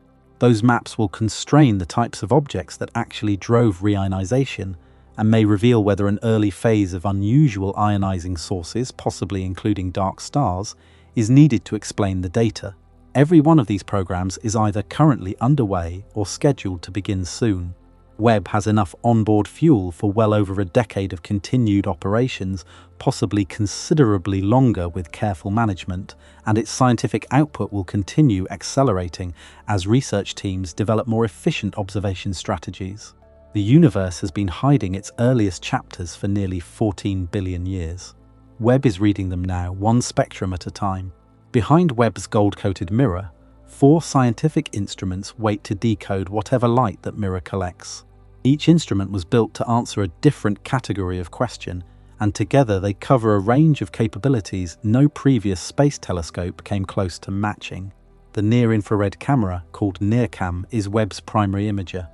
It captures images across a range of infrared wavelengths and was responsible for the stunning early deep-field images packed with thousands of galaxies.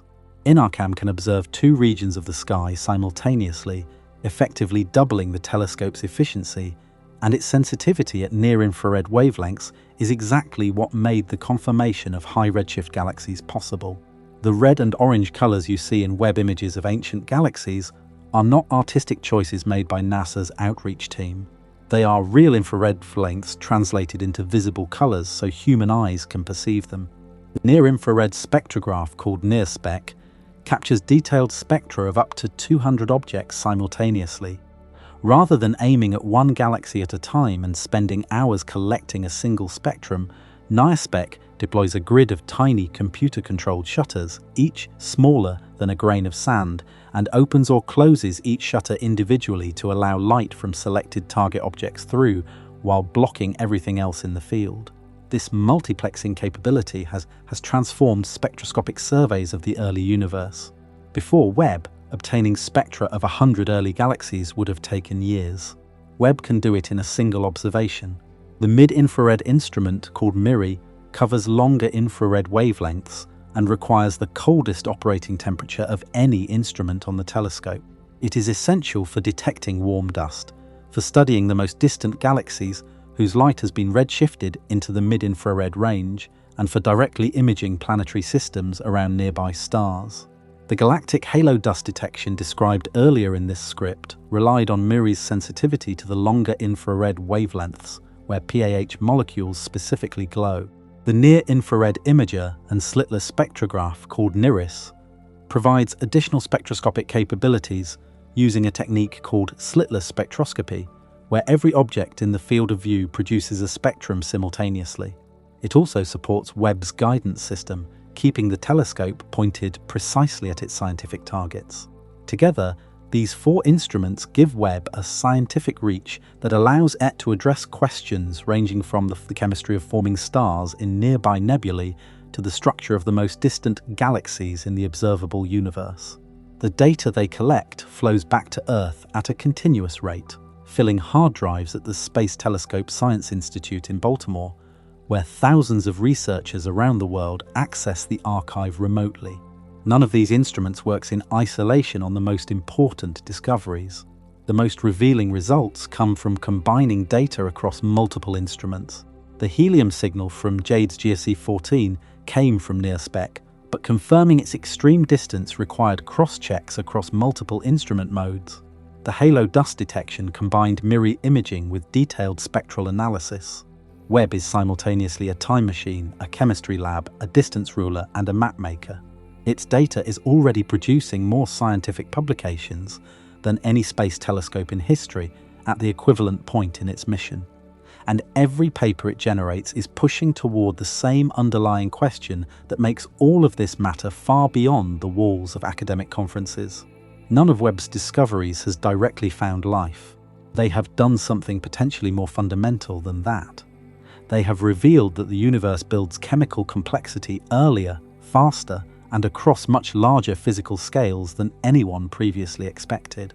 The dust molecules Webb found drifting in a distant galactic halo contain carbon in complex, organized ring structures. That chemistry is not biological, but it is the same broad class of chemistry that biological molecules belong to. The universe's ability to produce complex carbon compounds is not limited to the surfaces of planets where biology has already taken hold. It happens in the outflows of dying stars. It happens in the cold gas between galaxies. And it happens, apparently, at the far edges of galactic halos, where Webb detected it directly. The oxygen detection inside JWST 14 means heavy elements were already being produced and distributed into the surrounding gas just 290 million years after the Big Bang. That is earlier than the standard models predicted. The raw materials for rocky planets and biological chemistry were being seeded into the universe faster than the standard timeline allowed. Every generation of stars that forms from gas already enriched with heavy elements produces the next generation in an even richer environment. More oxygen, more carbon, more silicon for the eventual surfaces of rocky worlds. The faster heavy elements spread through the early universe, the earlier the conditions for planetary formation and potentially for life itself could have begun to emerge. None of this means life appeared in the early universe. Conditions in the first billion years were far more violent than today, with intense radiation, rapidly changing local environments, and no stable, mature stellar systems yet able to host planets long enough for any complex chemistry to settle into something self-sustaining. But it does suggest the chemical prerequisites for life appeared on an earlier schedule than previously mapped. The survival of PAH molecules in galactic halos is relevant here in a way that goes beyond chemistry curiosity. These molecules are not just static curiosities drifting in space, they are transporters. When a galaxy outflows material into intergalactic space, any organic and chemistry embedded in that outflow can travel enormous distances before settling somewhere new. If galaxies regularly seed their halos and the spaces between galaxies with complex carbon chemistry, then the building blocks of biological molecules are far more widely distributed across the cosmos than previously assumed. Some researchers who study the origin of life take this seriously. The hypothesis that Earth was seeded with organic precursor molecules from space, called panspermia in its most extreme form and cosmic chemical delivery in more measured versions, has long been considered speculative. Webb's detection of complex organic molecules at the distances it found them does not confirm panspermia. What it does establish is that the raw chemical ingredients required by biology travel farther through space and survive longer in hostile conditions than the conservative end of previous estimates allowed. Webb's discoveries do not answer whether life is common or rare in the universe. That question remains as open as it has ever been. But they steadily fill in the picture of a cosmos chemically prepared for complexity from an unexpectedly early age. A universe that makes soot at cosmic scales, that builds organic ring molecules in stellar winds, that fires those molecules across more than 100,000 light years and somehow has them arrive intact, is a universe with chemistry running everywhere. Whether that chemistry ever organizes itself into something that wonders where it came from is still the deepest mystery of all. Webb is not the final word on any of this. It is a doorway. The anomalies it found are now targets for the next generation of observatories being designed and built right now. The Nancy Grace Roman Space Telescope, named for NASA's first chief astronomer, is scheduled to launch before the end of this decade. It will have a wide field of view roughly 100 times larger than Hubble's, allowing it to survey enormous areas of sky at high resolution that Webb can only sample one small patch at a time. Roman's primary mission includes mapping dark energy across cosmic time, searching the expansion history of the universe in enough detail to directly test whether dark energy has actually been changing since the Big Bang. If it has been changing, the Hubble tension may finally find a physical explanation. Roman will also conduct deep survey programs that complement Webb's pointed observations. Where Webb examines individual objects in extraordinary detail, Roman will sweep wide and build statistical samples large enough to settle questions Webb alone cannot. The question of whether Webb's impossible early galaxies are statistical outliers or part of a systematic pattern requires exactly that kind of large-scale survey approach. Roman will answer it. Ground-based astronomy is advancing in parallel with the space telescopes. The extremely large telescope, currently under construction high in the Atacama Desert in northern Chile, will have a primary mirror 39 meters across, larger than a basketball court. When it comes online toward the end of this decade, it will capture ground-based spectra of distant galaxies at resolutions and sensitivities currently only Webb can achieve, at a small fraction of the per-hour cost of space observation. It will be used heavily for follow-up of Webb discoveries. The Square Kilometre Array Radio Telescope, a network of thousands of radio antennas being built across South Africa and Australia, will map hydrogen gas across the universe at unprecedented detail. Hydrogen is the primary tracer of cosmic structure in the early universe, and mapping its distribution across cosmic time will test dark matter models and galaxy formation timelines in ways no current instrument can match. These future facilities are not designed to replace Webb. They are designed to answer the specific follow-up questions Webb's discoveries have already generated. The impossible early galaxies need large statistical samples. The Hubble tension needs better expansion history measurements. The dark star hypothesis needs more spectral detections of similar objects. The halo dust needs wider surveys to determine how common the phenomenon really is. Every scientific mystery is also a scientific program. Webb has handed researchers a list of questions that will define observational cosmology for the next decade and well beyond it. The pace of discovery is accelerating, not slowing down. Webb is still in the early years of its mission, and every month its data archive grows larger and more scientifically rich. Teams around the world are continuously mining that archive, searching for patterns and anomalies that single-object studies have missed. The universe kept 13 billion years of secrets hidden from every telescope that came before Webb. It is giving them up now, one photon at a time. The cosmos does not owe anyone an orderly story. For most of the last century, scientists assumed it would tell us one anyway. Models predicted, observations confirmed, the standard framework absorbed each new finding with minor adjustments. The universe seemed to play by rules we could write down and test and trust. The Big Bang happened. Structure formed gradually, stars ignited on schedule. Galaxies grew slowly into the giants we see around us today. Webb spent 3 years looking at the earliest, deepest chapters of that story and found them written differently than anyone expected. Galaxies existed before they were supposed to be able to exist. Dust survived where it should have been destroyed. A signal appeared in the most distant, confirmed galaxy that standard stellar physics cannot fully explain. The expansion rate of the universe disagrees with itself across 2 independent measurement methods. The entire framework of cosmological structure formation is being pressure tested from multiple directions at once. What does this actually mean for you, watching this on a screen in whatever room you happen to be sitting in? It means the universe you were born into is genuinely stranger, more complex, and more interesting than the version taught in any textbook written before 2022. The story of how everything began is still being actively written. Scientists are not losing control of the narrative. They are discovering how much bigger the narrative actually is. Every crisis in the history of physics has produced new understanding on the other side. The photoelectric effect that confused physicists at the turn of the 20th century eventually led to quantum mechanics. The strange constancy of the speed of light eventually led to special and general relativity.